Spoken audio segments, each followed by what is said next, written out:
ఆడే brother correct టైంకి వచ్చావు. ఈ పట్టుకోవా. ఇంతకీ పువ్వులు ఎవరికి? పంతులు గారికి. తల్లో పెట్టుకోవడానికా? కాదు, చెవులు పెట్టుకోవడానికి. భలేటోడు బ్రదర్ నువ్వు. తల్ల ఎందుకు పెట్టుకుంటారు మగళ్ళు? ఇవే నిశ్చితార్థంలో పెట్టడానికి. ఇదిగో నాకు అవతల చాలా పనులు ఉన్నాయి, నువ్వు ఈ పట్టుకలు పైనిచ్చా. పైకి పోయేవాడంటే ప్రతి ఒక్కరికి లోకువే. ఇంతకీ అప్పన్నేం చేస్తుందో?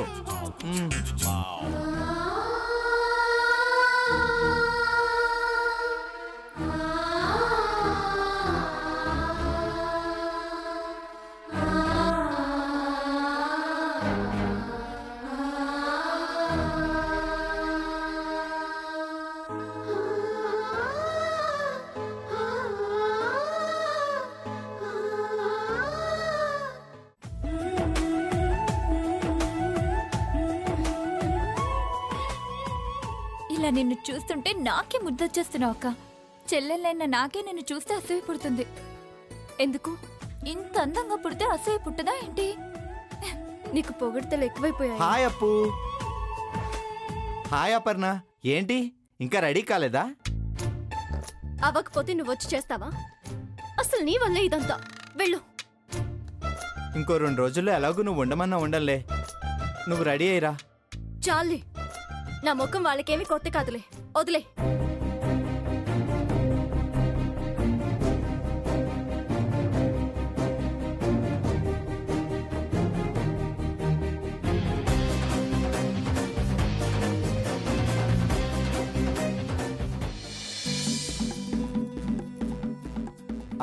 అవును, ఇప్పుడు వచ్చే వాళ్ళని ఎలా ఆహ్వానించాలి? ఒకసారి ట్రైల్ వేసుకుంటే పోలా? రండి వసుంధర గారు, స్వాగతం సుస్వాగతం. ఒరే ఆర్య. బామ్మా బామ్మా, వసుంధర గారిని పిలిస్తే నువ్వొచ్చావేంటి? కొంపదీసి పేరు మార్చుకున్నావా? చాలే పిచ్చి వదవా, గుమ్మల్లో నిలబడి ఏం చేస్తున్నావురా? అపర్ణ నిశ్చితార్థానికి ప్రిపేర్ అవుతున్నానే. అలాగే నువ్వు నాకు ఇచ్చిన వార్నింగ్ ని నిలబెట్టుకుంటున్నాను. వార్నింగా? అవును, ఆ రోజు నువ్వేమన్నావు? ఎందుకో చెప్తే ఏమన్నానో చెప్తాను. చాలే, నా వల్లే అపర్ణ జీవితం నాశనం అయిందన్నావా? అన్నాను. నేను చేసిన పని వల్లే అపర్ణ పెళ్లి చేసుకోను అంది అన్నావా? కన్ఫర్మ్ గా అన్నాన్రా. అపర్ణ జీవితాన్ని చక్కదిద్దేదాకా నన్ను ఇంట్లో అడుగు పెట్టొద్దు అన్నావా? ఇప్పుడు కూడా అదే అంటున్నాను.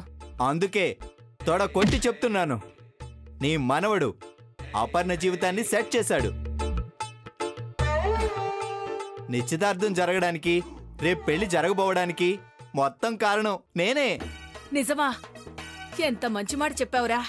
అపర్ణ నిశ్చితార్థం అని రాజలక్ష్మి గారు చెబితే ఏ దేవుడి కారణంగానో జరుగుతుంది అనుకున్నాను. కానీ నా మనవడు దారి చూపించాడు అనుకోలేదు. నిజంగా నేను చూస్తుంటే గర్వంగా ఉందిరా. విచ్చలు విడిగా గర్వపడు. ఈ రోజు నాకు చాలా సంతోషంగా ఉందిరా. అడ్డు అదుపు లేకుండా సంతోషపడు. అమ్మా, అలాంటి వాళ్ళది నిజమైన ప్రేమ కాదు, అది వ్యామోహం. ఎగ్జాక్ట్లీ చిన్నత్త, నిజంగా ప్రేమించుకున్న వాళ్ళు అలా చేయరు. ఎంత మనసు విరిగిపోతే కన్న కూతుర్ని పట్టుకొని మా దృష్టిలో చచ్చిపోయా ఉంటుందా తల్లి? అది సరే అమ్మా, తన కూతురుతో తన మాట అనేటప్పుడు ఆమె మాటల్లో వ్యథ, కళ్ళల్లో బాధ గమనించావమ్మా? పెద్దబాబుకు బర్త్డే విషెస్ చెప్పు కూడా వెళ్ళాం కదా. ఊరికే ఎలా కాలిపోతుంది? మంట పెడితేనో పడితేనో తగలబడుతుంది.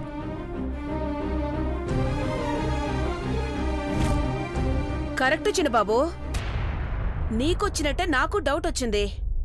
పార్వతే షర్టును తగలబెట్టిందనుకుంటా.